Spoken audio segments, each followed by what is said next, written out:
হচ্ছে আজকে ছোট্ট একটা শব্দ। শব্দটা হচ্ছে মৃত্যু। বলার সময় শব্দের নাম কি? মৃত্যু। এটাকে আরবিতে বলা হয় মত, ইংরেজিতে বলা হয় ডেথ, মৃত্যু। আলোচনার একটা শব্দ সবাইকে এক টাইমে বলতে হবে। আলোচনার শব্দের নাম কি? সাউন্ড কমে গেছে, আবার বলো। আলোচনার শব্দের নাম কি? This is our central theme. এটাই আজকে আলোচনার মূল বিষয়বস্তু। যতটুকু পারা যায় কোরআনের আয়াত দিয়ে, হাদিসের রেফারেন্স দিয়ে, as much as I can try, I will try my best to explain this word. বলেন সবাই ইনশাআল্লাহ। কিছু প্রশ্ন করছি, উত্তর দেন আমার নীলফামারীর কিশোরগঞ্জের যুবক ভাইরা, মুরব্বী আপা জানেন। মাহফিলে যে এসেছেন সবাই জীবিত আছেন, জীবিত যে ফিরে যাবেন, আবার বাসায় জীবিত ফিরবেন, কোন গ্যারান্টি কি আপনাদের কারো কাছে আছে? মাশাআল্লাহ, এবার উত্তর পেয়েছি মন মতো। কারো গ্যারান্টি কারো কাছে আছে? কুল্লু নাফসিন যায়িকাতুল মাউত, everyone has to take the test of death. প্রতিটা মানুষকে মৃত্যুর স্বাদ গ্রহণ করাবে একজন, তিনি কে? এক নম্বর প্রশ্ন। দুই নাম্বার, মনে করেন আমাদের দেশের এখন প্রধান উপদেষ্টা হচ্ছেন ডক্টর ইউনূস সাহেব। তিনি এখন বলতে গেলে প্রধানমন্ত্রীর চেয়ারে বসে আছেন। ওনার কাছে police, RAB, BDR, army, he has all the powers in his hand. যেহেতু দেশের ক্ষমতা তার হাতে, সমস্ত আইন শৃঙ্খলা বাহিনী তার হাতেই মূল আওতায় আছে। ডক্টর ইউনূস সাহেব যদি বলেন, I am very powerful man right now, আমার অনেক ক্ষমতা, আমি মালাকুল মউত থেকে আর মৃত্যু থেকে পালিয়ে যাব, is it possible? Is it possible? No. আচ্ছা, আমি একটা এক্সাম্পল দিই। আপনি যেই মাটিতে বসে আছেন, মাটির উপরে রাতের আধারে মাটিটাকে আপনি খুঁড়লেন বিশাল লম্বা করে। আমার কথা কি বোঝা যায় নাকি যায় না? মাটি খুঁড়েছেন, সুড়ঙ্গ তৈরি করেছেন, এবং সুড়ঙ্গ তৈরি করে বিশাল শক্ত হাত পাথর দিয়ে, লোহা দিয়ে একটা ঘর বানিয়েছেন মাটির নিচে, একদম গভীর তলদেশে। বলেন, গেছেন মাটির তলে, লোহার ঘর, পাথর দিয়ে চতুর্পাশে ঢাকা। মালাকুল মউত তো মনে হয় ওখানে আসতে পারবে না। কথা কয় না কেন? পারবে কি পারবে না? আইনামা তাকুনু ইউদরিকুমুল মাউত ওয়ালাউ কুনতুম ফি বুরুজিন মুশাইয়াদা। আল্লাহ তাআলা বলেছেন, তোমরা যেখানেই লুকাও না কেন, যত বড় সুড়ঙ্গ পথ বানাও না কেন, লোহার ঘর বানাও না কেন, যতই দূর তুমি পালাও না কেন, মালাকুল মউত দিয়ে তোমাকে পাকড়াও করবে একজন। আওয়াজ দিয়ে বলেন সবাই, তিনি কে? যেখানেই তুমি পালাও না কেন, even if you stay within the towers of lofty construction, বিশাল পাথর দিয়ে, লোহা দিয়ে বিশাল বড় ঘর, সুড়ঙ্গ তৈরি করবেন, ছাড় নাই। যার সময় যখন তাকে তখনই অ্যাটাক করবে একজন, তিনি কে? আচ্ছা, আমার দিকে এবার সবাই তাকান, আমাকে একটু দেখবেন, দেখার জন্য নয়। একটা প্রশ্ন করব, উত্তর দিবেন। আমি কি বুড়া না যুবক? এত আসতে কয় কেন? আমি কি বুড়া না যুবক? আমি একজন যুবক। আচ্ছা, আমি যদি বলি যে আমি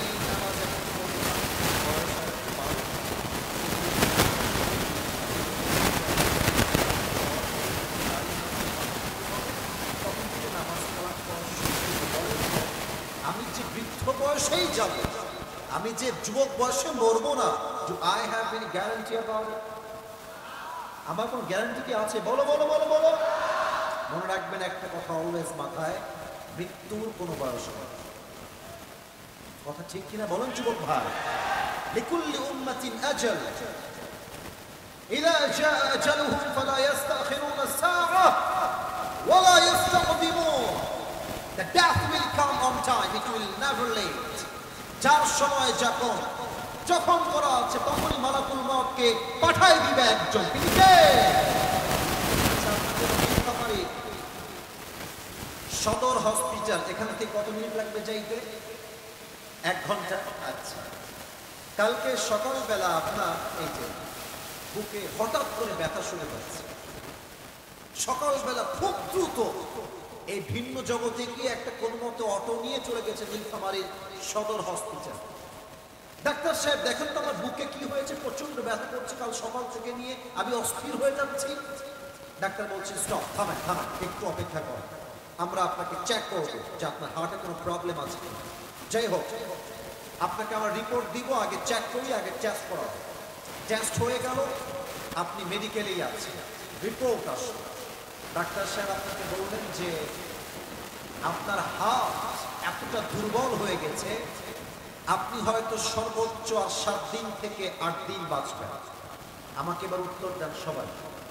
ডাক্তার বলেছে, আল্লাহ নয়, ডাক্তার বলেছে আপনি হয়তো সর্বোচ্চ 7 থেকে 8 দিন আর বাঁচতে পারেন। এই কথা শুনলে কারো কি আর আরামের ঘুম হবে? ঘুমই তো আসবে। 7 দিন বাঁচব, আর মাত্র 7 দিন। মুসলমানদের ঈমান কতটা দুর্বল জাস্ট একবার ভাবেন।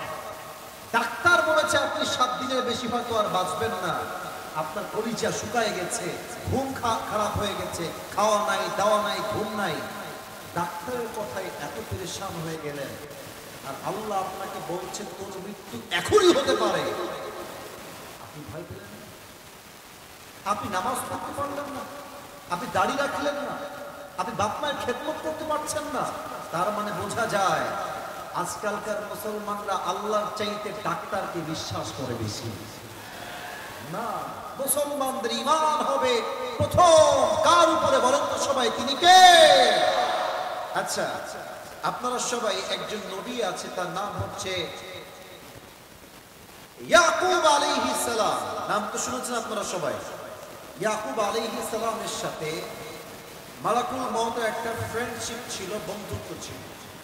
তো উনি একবার মালাকুল মউতকে বললেন, মালাকুল মউত শোনো, আমি তোমার কাছে একটা আবদার রাখতে চাই, যদি তোমার দ্বারা সম্ভব হয় তুমি আমার আবদারটা রেখো। বলছে কি আবদার বলেন আপনি? বলছে আমার মৃত্যুর সময় যখন হয়ে যাবে তুমি আমার কাছে একজন বার্তাবাহক পাঠাবা। এখন তো সেগুলো আসলে নাই, আগের যুগে আমরা তো মেসেঞ্জার ছিল না, হোয়াটসঅ্যাপ ছিল না, ইমো ছিল না, আগের যুগে ছিল চিঠি আর ডাকপিয়ন। মুরব্বীরা আমার কথা ভুল না ঠিক বললাম? আগের মেসেঞ্জার ছিল, ডাকপিয়ন ছিল, কাসেদ, বার্তাবাহক বলা হয় এদিকে বাংলায়। তো উনি বললেন যে আমার কাছে একজন বার্তাবাহক পাঠাই দিবা, সে আমাকে বলবে ইয়াকুব তোমার সময় শেষ, টেক ইউর প্রিপারেশন, মৃত্যুর জন্য প্রস্তুত হয়ে যাও, তুমি এই কাজটা আমার জন্য করে দিও। মালাকুল মউত ডাক দিয়ে বলছে ইয়াকুব, দুনিয়াতে কারোর জন্য কোনো বার্তাবাহক আসে না, তবে প্রত্যেকটা মানুষের দেহের মধ্যেই মৃত্যুর একটা পয়গাম আছে। আমার চুল দেখেন তো সবাই, চুল এটা কি সাদা না কালো? আপনারা মরে গেলেন যে কালো না সাদা? কালো। এই চুল যখন সাদা হয়ে যাবে, একটা চুল যখন সাদা হয়ে যাবে, এটা আমার জন্য মেসেজ আল্লাহর পক্ষ থেকে আসিফ, সময় কিন্তু বেশি দিন আর বাকি নাই। আমার এই যে চামড়া, কি সুন্দর এখন ক্লিন চামড়া, কোনো ভাঁজ নাই, একদম সুঠাম দেহ আমার প্রত্যেকটা চামড়া, প্রত্যেকটা দেহের অঙ্গে। এটা যখন ঘুচিয়ে যাবে, এটা মালাকুল মউতের message, hey man, time is going to over, take your preparation, সময় কিন্তু শেষ। একটা সময় যে মুরব্বীরা আজকে এখানে বসে আছে, আজকে 1 কিলোমিটার হাঁটতে পারে না, মুরব্বীরা একটা সময় এমন তাগড়া যুবক ছিল, 3 মাইল 4 মাইল হেঁটেই চলে যেত। সেই কোমরটা আজকে নাই। এই যে কোমরটা দুর্বল হয়ে গেছে, এটাই মেসেজ, সময় তোমার বেশি দিন আর বাকি নাই। আগে ছিলেন সিঙ্গেল, বিয়ে করে হয়ে গেলেন ডাবল, বউ আসলো, হয়ে গেলেন বাচ্চার বাপ, বাচ্চা বড় হলো, বাচ্চার বিয়ে হলো, তার ঘরেও সন্তান হলো, হয়ে গেলেন নানা, হয়ে গেলেন দাদা। আর কত বাঁচবে বলেন না? আমার ইয়াকুবকে মালাকুল মউত বলছে, হে ইয়াকুব, কোনো কাসেদ আসবে না, কোনো চিঠি আসবে না, দেহের এই চেঞ্জ, সাদা চামড়ার থেকে কালো চামড়া, একদম টাইট চামড়ার থেকে ঢিলা চামড়া, সাদা চুল যখন হয়ে গেল, যখন তোমার বয়সটা বেড়ে গেল, এটাই তোমার জন্য মেসেজ, তোমার সময় শেষ, মৃত্যুর জন্য তোমার প্রস্তুতি গ্রহণ করতে হবে, ঠিক কিনা বলে? এবার আসলে আমরা জেনে নেই মৃত্যু আসলে এই যে তিনজন সোনামণি, তোমরা কই যাও? এই যে তিনজন, তিনটাই মনে হয় তিন ভাই। বসো সোনামণি, বসো, বসে বসে বসো। আচ্ছা, ওই দুইজন যা কান্টুকিওয়ালা, দুইটা না তিনটা, এক ভাই মনে হয় না। আচ্ছা, তিনজন বাচ্চা উঠে গেছে, আমি জাস্ট বসাইলাম ভালোবেসে। আর কেউ যদি উঠে যায় তার লুঙ্গি টেনে ধরে বসাই বসে, তবে লুঙ্গি যেন খুলে না যায়। সবাই একটা তাকবীর দেন, নারায়ে তাকবীর। প্রিয় নীলফামারীর ভাইরা সবাই খুবই কম, কেউ ডান বাম করলে পরিবেশ খারাপ হবে। অল্প সময়ে কিছু কথা বলি, দামি কথা কাজে দিবে ভালো। মৃত্যু হচ্ছে দুই প্রকার, এক হচ্ছে নামাজির মৃত্যু, আর এক হচ্ছে বেনামাজির মৃত্যু। নামাজির মৃত্যু কেমন হবে? লুক অ্যাট মাই ফেস, আমার দিকে তাকান সবাই। নামাজি বান্দার সামনে মালাকুল মউত আসবে, তার দেহের চামড়ার রং হবে ফর্সা, গায়ের রং হবে সাদা ধবধবে যুবকের মতো, মুখে থাকবে চাপদাড়ি আর জুব্বা হবে সাদা। He will be looking like a very attractive and energetic boy. দেখতে অসাধারণ সুদর্শন পুরুষ হবে। দাঁড়িয়ে যাবে নামাজি বান্দার সাথে, বলবে, এই নামাজি বান্দা, ইয়া আইয়াতুহান নাফসুল মুতমাইন্না উখরুজি ইলা মাগফিরাতিল্লাহি ওয়া রিজওয়ানিহি। আসো নামাজি বান্দা, আসো, আল্লাহর জান্নাত তোমার জন্য অপেক্ষায় অপেক্ষমান রয়েছে। সুবহানাল্লাহ পড়েন। আচ্ছা, এটা আমার হাতে কি দেখেন তো সবাই। এই যে কথা আমি বলেছি না আস্তে বলা যাবে, এর নাম কি? এটা কি গোল না চারকোনা? চারকোনা। হাদিস শুনুন, রেফারেন্স দেন। আল্লাহর হাবিব বলেছেন, কাফাম মিন নাকফানিল জান্নাহ ওয়া হানুত মিন হানুতিল জান্নাহ। নামাজি বান্দার রূহকে কবজ করবার জন্য আল্লাহ তাআলা জান্নাত থেকে একটা লাল রেশমি রুমালের কাপড় পাঠিয়ে দিবেন। মালাকুল মউত আসবে, রূহটাকে কবজ করবে, জান্নাতি কাপড়ে আপনার রূহ রাখবে, সোজা আপনার রূহটাকে নিয়ে জান্নাতের ঠিকানা তথা ইল্লিনে পৌঁছায় দিবে। সুবহানাল্লাহ। এটা হচ্ছে নামাজি বান্দার মওত। এবার যে মুরব্বী আব্বা জানরা এখন নামাজ পড়তে পারছেন না, যেই যুবকরা আজও নামাজি হতে পারো নাই, ফোকাস অন দিস লেকচার, একটু বোঝো বেনামাজির মরণ কত ভয়ঙ্কর হবে। আপনারা সবাই মিজানুর রহমান আজহারি হুজুরের নানা একজন ছিলেন, তিনি মারা গেছেন। অনেকে তোমরা চিনবা, এটা আমার বিশ্বাস, বিশেষ করে স্পেশালি ইয়াং পিপল, যারা যুবক ভাইরা আছে। ওনার নাম হচ্ছে গোলাম সরওয়ার সাইদি হুজুর। এই যে অনেকে নাম অলরেডি বুঝে ফেলেছে। দেখবেন জুমার খুতবা দিতেন সবচেয়ে বেশি, লম্বা চাপদাড়ি, চশমা পরতেন, অলওয়েজ ভেরি সিম্পল। উনি একটা কথা তার ওয়াজে বলেছিলেন, যেটা আমি কানে হেডফোন দিয়ে কতবার যে শুনেছি, আই কান্ট কাউন্ট দ্যাট, আমি এটা গুণে বলতে পারবো না। উনি একটা কথা প্রায় বলতেন আমাদের যুবকদেরকে উল্লেখ করে, যে নামাজ নাই যার, ঈমান নাই তার। নামাজ নাই যার, মুসলমান হিসেবে পরিচয় দেওয়ার কোন অধিকার তার নাই। যুবক ভাইরা, ঠিক কিনা বলো? বেনামাজি বান্দার সামনে মালাকুল মউত যখন আসবে, আমি একটু পেছনে গেলাম, দেখাতে চাই মালাকুল মউত কিভাবে আসবে। প্রথমে যখন আপনার সামনে দাঁড়াবে মালাকুল মউত, তার পা থাকবে জমিনে, মাথা থাকবে আকাশ বরাবর, বিশাল লম্বা দেহ হবে। মালাকুল মউতের দেহের রং হবে নীল, চোখ হবে লাল, পোশাক হবে কালো কুৎসিত, আর এত ভয়ঙ্কর চেহারা হবে মালাকুল মউতের। বেনামাজি যুবক, বেনামাজি মুরব্বী, বেনামাজি মা, মালাকুল মউতের ভয়ঙ্কর চেহারা দেখে তার পুরো দেহে একটা কম্পন তৈরি হয়ে যাবে, থরথর থরথর করে কাঁপবে। মালাকুল মউত তখন ধমক দিয়ে বলবে, ইয়া আইয়াতুহান নাফসুল খাবিথা উখরুজি ইলা গাযাবিল্লাহ। হে বেনামাজি, বের হ, বের হও। বেনামাজির বান্দার রূহটা বের হবে না। যখন বের হবে, একবার ডান দিকে দৌড় দিবে, আর একবার বাম দিকে দৌড় দিবে, আর একবার পেছনের দিকে দৌড় দিবে। মালাকুল মউত তার রূহকে দেখে এত প্রচন্ড রেগে যাবে, look at my left hand, বাম হাত দেখেন।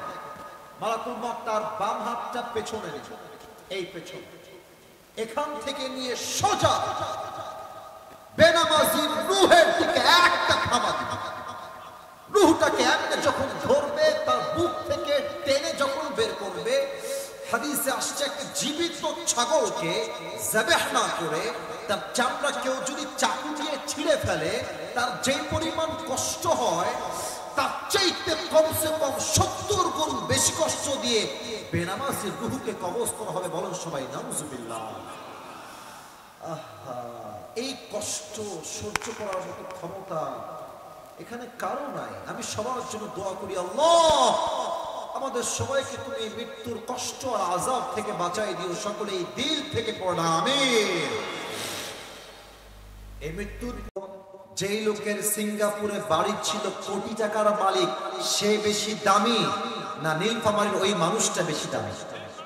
নীলফামারীর মানুষটা বেশি দামি। কারণ আমি বলছি, আল্লাহ তাআলা বলছেন, ইন্না আকরামাকুম ইনদাল্লাহি আতকাকুম। কিয়ামতের কঠিন ময়দানে কার কাছে কত টাকা ছিল, কত ক্ষমতা ছিল, এটার হিসাব হবে না। কার গাড়ি কত দামি ছিল, এটার হিসাব হবে না। কার বাড়ি কত দামি ছিল, এটার হিসাব হবে না। ওই দিন সেই বান্দার মূল্য সবচেয়ে বেশি হবে যার হৃদয়ে ভয় আছে। এক সপ্তাহ আওয়াজ দিয়ে বলেন সবাই, তিনি কে? যাদের হৃদয়ে আছে আল্লাহর ভয়, তারা তবু পথ ভুলে যায় না। আল্লাহর প্রেম ছাড়া এই দুনিয়ায় কারো কাছে কোনো কিছু চায় না। ঠিক কিনা বলে? রাতের আধারে যারা সিজদাতে রয়, দু চোখের অশ্রুতে নদী যেন বয়। ছলনার হাত ছানি যতই আসুক, ছলনার হাত ছানি যতই আসুক, পেছনে ফিরেও সে তাকায় না। যাদের হৃদয়ে আছে আল্লাহর ভয়, তারা প্রভু পথ ভুলে যায় না। আল্লাহর প্রেম ছাড়া এই দুনিয়ায় কারো কাছে কোনো কিছু চায় না। ঠিক কিনা বলে? এক নম্বর, you have to achieve the fear of your Lord. রবের ভয় অর্জন করতে হবে। তবে একটা কথা বলতে চাই, I know that time is very short, but আমাকে এই বিষয়টা উল্লেখ না করলে কিয়ামতের দিন আমাকে হিসাবের কাঠগড়ায় হয়তো দাঁড়াতে হতে পারে। এই দেশে গত 16 বছরে 15 বছরে 5 আগস্টের পূর্বে যেই পরিমাণ অর্থ দেশ থেকে বিদেশে পাচার হয়েছে, পুরো দেশটা দেউলিয়া হয়ে গেছে নীলফামারীর ভাই। আচ্ছা, এই যে এতগুলো অর্থ পাচার হলো, মনে করেন যে আমাদের ঢাকার মেট্রো রেল, নাম শুনছেন ভাই? কথা বলেন, নাম শুনছেন না? আপনারা জানেন যে 5 আগস্টের 2-3 দিন আগে, যুবকরা তো সব জানো, আমার চেয়ে ভালো তোমরা জানো, মেট্রো রেলে আগুন লেগে গেল। আমাদের যিনি মাননীয় প্রধানমন্ত্রী ছিলেন, কনফার্ম জান্নাতি আমাদের আপা, আমাদের শেখ হাসিনা আপা, তো উনি মিডিয়ার সামনে এসে বললেন যে আমাদের এই মেট্রো রেল ঠিক করতে কি যে কান্না, আমি তো অ্যাক্টিং করতে পারি না। এই মহিলা অভিনেত্রী হলে পুরো বিশ্ব কামাই ফেলতো যুবক ভাই। বলছে আমার 300 কোটি টাকা লেগে যাবে। আমার মনে এত কষ্ট হলো, 300 কোটি টাকা লাগবে একটা মেট্রো রেল ঠিক করতে। ভাবলাম যুবকরা কাজটা মোটেও ঠিক করেনি, এত বড় ক্ষতি দেশের জন্য তারা করলো। আল্লাহর কি খেলা, আল্লাহর কি প্ল্যান। 5 আগস্ট তিনি পালাই গেলেন দিল্লি। পরে আমরা দেখলাম যে 300 কোটি, ইয়ে তো ইয়ার বহুত দূর কি বাত, তো অনেক দূরের কথা। 20 কোটির কমেই মেট্রো রেল ঠিক হয়ে গেছে। আমি তখন বুঝে আসলাম, ये बात है दाल में कुछ काला तो जरूर है। আপনি ভাবেন কোথায় 20 কোটি আর কোথায় 300 কোটি? তার মানে এই রকম হিসাব দেখিয়ে দেখিয়ে দেশের কত টাকা বিদেশে পাচার হয়েছে তার সংখ্যা গুণে শেষ করা যাবে না নীলফামারীর ভাই। আল্লাহর ভয় থাকলে, তাকওয়া থাকলে এই টাকা কি তারা মারতে পারতো? আল্লাহর ভয় অর্জন করতে হবে বিফোর ইওর ডেথ। মৃত্যু আসার পূর্বে। নাম্বার 1, নাম্বার 2, এই গুণটা বলার আগে একটা এক্সাম্পল দেব। আশা করছি গুণটা না বললে আপনার নিজেরা এমনি বুঝবেন যে আসিফ হুজুর কি বলতে চায়। মনে করেন এখন বাজে 5:09, বাদ এশা, রাত বাজে 10টা, রাত বাজে কথা বলেন সবাই, রাত বাজে, আল্লাহু আকবার, নামাজ শুরু করলাম, নফল নামাজ 2 রাকাত, 4 রাকাত, 6 রাকাত, 8 রাকাত পড়তে পড়তে 80 রাকাত পড়ে ফেললাম। পায়ে আমার খোসা পড়ে গিয়েছে, চোখে আমার ঘুম নাই, চোখটা আমার লাল হয়ে গিয়েছে, পুরো ব্যথা হয়ে গেছে দেহটা আমার। 80 রাকাত নামাজ পড়লাম, কিন্তু কথা হচ্ছে ওযু করি নাই। বলেন এই নামাজ দিয়ে 2 পয়সা সওয়াব কি আমার হবে? আমি তো বামে আওয়াজ পাইনি, হবে? হবে না। আচ্ছা, আরেকটা খেয়াল রাখেন, রাত বাজে 3টা, তাহাজ্জুদের সময়, সুন্দর করে ওযু করব, বিরস্ত্রীর ভাব, ঠান্ডা মাথায় জায়নামাজ বিছালাম, তাদিল সব আরকান ঠিক রেখে আল্লাহু আকবার নামাজ শুরু করলাম। ওযু আছে, দিলের মধ্যে ইখলাস আছে, নিয়ত আমার ভালো। 80 রাকাত নামাজ নয়, আমি শুধুমাত্র 2 রাকাত নামাজ পড়লাম, স্লোলি, আস্তে ধীরে, তাদিল রেখে, আরকান রেখে, ওযুর সাথে। এবার বলেন তো সবাই, ওই 80 রাকাতের দাম বেশি আল্লাহর কাছে না 2 রাকাতের দাম বেশি? মৃত্যুর পূর্বে বেশি আমল নয়, ভালো আমল নয়। That is my main message. আপনি যদি ভাবেন যে আজকে তাহাজ্জুদ পড়ে ফাটাই ফেলবো, একদিন পড়লেন, 1 মাস আপনি জুমার নামাজই পড়লেন, ওই তাহাজ্জুদ দিয়ে 2 পয়সা দাম কি আল্লাহর কাছে পাওয়া যাবে? যাবে, যাবে। আল্লাযী খালাকাল মাউতা ওয়াল হায়াতা লিয়াবলুয়াকুম আইয়ুকুম আহসানু আমালা, 29 নাম্বার পারা, 1 নাম্বার পৃষ্ঠা, সূরাতুল মুলকের জাস্ট 2nd নাম্বার আয়াত। আল্লাহ তাআলা বলছেন, জীবন এবং মরণ দিয়েছি, there is just only one purpose, উদ্দেশ্য একটা। আল্লাহ বলছেন আইয়ুকুম আহসানু আমালা, আল্লাহ বলেন নাই আইয়ুকুম আকসারু আমালা। এটা আরবি বুঝতে হবে। আল্লাহ বলেন নাই যে কে কত বেশি আমল করো আমি দেখতে চাই, না। আল্লাহ বলেছেন কে কত বেশি তা নয়, কে কত ভালো আমল করো এটা আমি আল্লাহ দেখতে চাই। সুবহানাল্লাহ। সর্বশেষ একটা হাদিস বলতে চাই। আমরা প্রবাদ বাক্য মাঝে মাঝে বলি, শেষ ভালো যার, এই যে এটা তো শেষ ভালো হইল না, বলেন সবাই, শেষ ভালো যার। এবার আমাকে প্রশ্নের উত্তর দেন, বলেন তো সবাই, নবীজির সবচেয়ে কাছের কলিজার টুকরা মেয়ে নাম কি ছিল? বলেন সবাই, নাম কি ছিল? আরো প্রশ্ন বাকি আছে, দেখি আপনারা পারেন কিনা। ফাতেমার যে স্বামী ছিলেন, স্বামীর নাম কি ছিল? আরে ভাই ভয় কেন পান? বলেন সবাই, হযরতে রাদিয়াল্লাহু তাআলা আনহু। লাস্ট প্রশ্ন, ফাতেমার গর্ভে 2 জন সন্তান এসেছে, এক হচ্ছে হাসান, আর কে? এক হাসান আর একজন হুসাইন রাদিয়াল্লাহু তাআলা আনহুমা। শেষ হাদিস বলছি, ফাতেমা একদিন ঘরে বসে রুটির যে আটা, আপনারা তো আটাই বলেন নাকি অন্য কিছু বলেন? আটা, আটা, আটা বা গম, যাই হোক, আটা বা গম তিনি নিয়ে রুটি বানাবেন, এমনে হাত দিয়ে টিপতেছেন আর বসে আছে। তো আলী বাসায় আসছে, দেখছে ফাতেমা রুটি বানাবে, আটা তার হাতে ছানা আছে, কিন্তু খেয়াল করে দেখছে ফাতেমার 2 চোখ দিয়ে পানি ঝরছে, অঝরে পানি ঝরছে। আলী বলছে, ফাতেমা পানি কেন, কাঁদছো কেন ফাতেমা? ফাতেমা বলছে, আলী এটা আমার কষ্টের পানি নয়, এটা আমার সুখের পানি। বলছে, কেন, আমার কিছু বলবা, কি হয়েছে তোমার? ফাতেমা ডাক দিয়ে বলছে, আলী আজ যখন তাহাজ্জুদের সময় আমি ঘুমিয়েছিলাম, ভোর রাত্রের সময়, আমি স্বপ্নে দেখলাম বিশাল অন্ধকার, বিশাল লম্বা একটা মাঠ। আমি দেখছি আমার আব্বাজান মুহাম্মাদুর রাসূলুল্লাহ সাল্লাল্লাহু আলাইহি ওয়াসাল্লাম অন্ধকারে দাঁড়িয়ে কি যেন হাত দিয়ে খুঁজতেছেন এমনে এমনে। আমি বলি, আব্বাজান আপনি কি খোঁজেন? আব্বা বলছে, আরে ফাতেমা তুমি কোথায় ছিলা? আমি তোমাকেই খুঁজতেছিলাম। সুবহানাল্লাহ পড়বেন না? তো আমি বলি, আব্বাজান আপনি আমাকে কেন খুঁজতেছেন, কারণ কি? তো আমার আব্বা বলল, ফাতেমা তুমি আর দুনিয়ায় থেকো না, তুমি আমার কাছে চলে আসো, আমার আর তোমাকে ছাড়া ভালো লাগছে না, চলে আসো। এই কথা আব্বা বলেছেন, আমার ঘুম ভেঙে গেছে। পরে আমি ভাবলাম, কেউ যদি মারা যায় আর সে যদি কবর থেকে আমাকে ডাকে, এই স্বপ্নের ব্যাখ্যা তো মারাত্মক ব্যাখ্যা।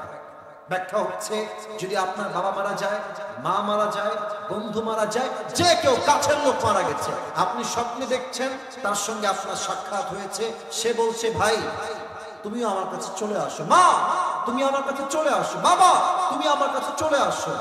কবর থেকে কেউ ডাকলে এর ব্যাখ্যা হচ্ছে আপনার হায়াত বেশি দিন আর বাকি নাই। আচ্ছা, আমাদের কথা নয় ভুল হতে পারে, কিন্তু নবী যাকে ডাকে এখানে কোন প্রকার ভুল হতে পারে? এই কথা শুনে এবার আলীও কান্না শুরু করে ফেলছে। কি মর্মান্তিক দৃশ্য! আলী বলছে, ফাতেমা কয়েকদিন হলো প্রিয় নবী বিদায় নিয়েছে, তুমি যদি বিদায় নিয়ে চলে যাও আমি কাকে নিয়ে বাঁচবো ফাতেমা? এই কথা আমাকে বলো না তুমি। কিন্তু ফাতেমা বলছে, আলী কিছুই করার নাই, প্রতিটা মানুষকে মৃত্যুর স্বাদ গ্রহণ তো করতেই হবে, তবে তোমাকে আমি 3টা ওসিয়ত করে মরে যেতে চাই। 3টা। এক, আমার কাছে সময় কম তাই ব্যাখ্যা দিচ্ছি কম। এক, আমি তোমাকে অনেক কষ্ট দিয়েছি বউ হিসেবে, পারলে তুমি আমাকে মাফ করে দিও আলী। 2, অনেক মেয়ে এসেছে, আমি দেখেছি আসার সময় অনেক মহিলাকে দেখেছি, প্রত্যেকটা মেয়েকে বলছি মায়েরা এটাকে আপনি নেগেটিভলি নেবেন না। ফাতেমা বলছে, আলী আমার মৃত্যুর পরে তোমার যেমন মেয়ে যেমন ভাবে যেখানে পছন্দ তুমি বিয়ে করে নিও, আমার কোনো আপত্তি নেই। কিন্তু আমাদের দেশের মেয়েরা বলবে তো অনেক দূরের কথা, মরার কোনো কল্পনা নাই, কোনো আলামত নাই, বেঁচে থাকা অবস্থায় বলে আমার মাথায় হাত দিয়ে বলো আমাকে বাদ দিয়ে কাউকে বিয়ে করবে? বলেন সবাই, আছে না নাই? মানে মেয়েরা ভাই কঠিন জিনিস, জীবনে সব সহ্য করবে, বা স্বামী দ্বিতীয় বিয়ে মেয়েরা সহ্য করবে না। তবে এক কথা মনে পড়ে গেল, এক যুবককে তার বউ বলছে, মানে পাকিস্তানে শুনেছিলাম আর কি, ওই বলছে যে মুঝে বাতাও कि मेरी मरने के बाद तुम दूसरी शादी तो नहीं करोगे ना, আমি মরে গেলে তুমি দ্বিতীয় বিয়ে করবে তো জান? তো স্বামী আবার খুব চালাক এবং বদমাইশ, বলছে क्या बात कर रहे हो, अगर तुम मर जाओगे तो मैं तो पागल बन जाऊंगा, और पागल जो चाहे वही कर सकता। বলছে বউ তুমি কি বললা, তুমি মরে গেলে তো আমি পাগল হয়ে যাবো, আর পাগল ধর্ম নাই, ও যা মন চায় তাই করে। তার মানে মাঝে মাঝে যেমন প্রশ্ন তেমন উত্তর রেডি রাখতে হয় যুবক, ঠিক কিনা বলো? তো ফাতেমা বলছে, আলী আমার মৃত্যুর পরে তোমার যাকে মনে চায় তাকে বিয়ে করবা, আমার কোনো আপত্তি নাই, তবে 3 নাম্বার ওসিয়ত খুব মারাত্মক। কি ওসিয়ত? আমার মৃত্যুর পরে তুমি একটা কাজ খেয়াল রেখো, আমার জানাজায় কেউ থাকবে না, শুধু তুমি আর আমার 2 সন্তান ছাড়া। তুমি হবা ইমাম, হাসান আর হোসেন হবে আমার মুসল্লি। সুবহানাল্লাহ পড়বেন না আপনারা? আলী বলছে 2টা মেনে নিয়েছি, লাস্টটা মানতে পারবো, লাস্টটা আমার দ্বারা মানা হবে। কেন? 3 নাম্বারটা কি সমস্যা? বলছে তুমি নবীর একমাত্র কলিজার টুকরা মেয়ে ফাতেমা, তুমি মারা যাবা আর তোমার লাশ দাফন করতে সাহাবীরা আসবে না, তোমার জানাজা বড় হবে না, এটা আমার দ্বারা বরদাস্ত হবে না। বলছে আলী কেন বলছি আগে বোঝো, আমার আব্বাজান আমাকে পর্দা এমন ভাবে শিখিয়েছেন, আমার এই পুরো জীবনে আমি কি লম্বা না খাটো, আমি কি মোটা না চিকন, আমি কি ফর্সা না কালো, আমার বুক কি মোটা না চিকন, please don't take it negatively, মাইন্ডে নিবেন না। আমার দেহের অঙ্গ প্রত্যঙ্গ মোটা না ছোট, এটা পৃথিবীর কোন পুরুষ একচুল পরিমাণ আঁচ করতে পারে না। কি পর্দা চিন্তা করতে পারে? দেহের চামড়া কেমন জানেন? তিনি কি লম্বা না খুব খাটো তাও সহজে কেউ বোঝে না, উনি কি মোটা না চিকন তাও কেউ বোঝে না, এটার নামই পর্দা যুবক ভাইরা আমার, ঠিক কিনা বলো? আজকালকার মেয়েরা বোরকা পরে, আমাকে মাফ করবেন, এত টাইট ফিটিং বোরকা পরে, দেহের প্রত্যেকটা অঙ্গ প্রত্যঙ্গের ভাঁজ বোঝা যায় যুবক ভাইরা, ঠিক কিনা বলো? খবরদার আমার মৃত্যুর পরে কাউকে ডাকবে না, আমাকে তুমি দাফন করো। ঠিক তাই হবে। মারা গেলেন, জানাজায় আলী আসলেন, তিনি হলেন ইমাম, হাসান আর হোসেন হলেন মুসল্লি। এবার বলেন তো, যে লাশের খাটিয়া আছে, খাটিয়ার পা 3টা হয় না 4টা হয়? এই তো উত্তরটা পাচ্ছি, শেষ ভালো জান, আসলেই সব ভালো জান। বলো সময় কয়টা পা থাকে?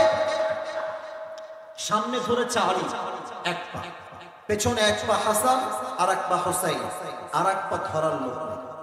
কেন নাই? ওই যে ওসিয়ত, ডাকলেই তো ওসিয়ত ভেঙে যাবে। তো আলী প্রচন্ড মন খারাপ, ইস নবীর একটা মাত্র মেয়ে, কে সেই মেয়ে?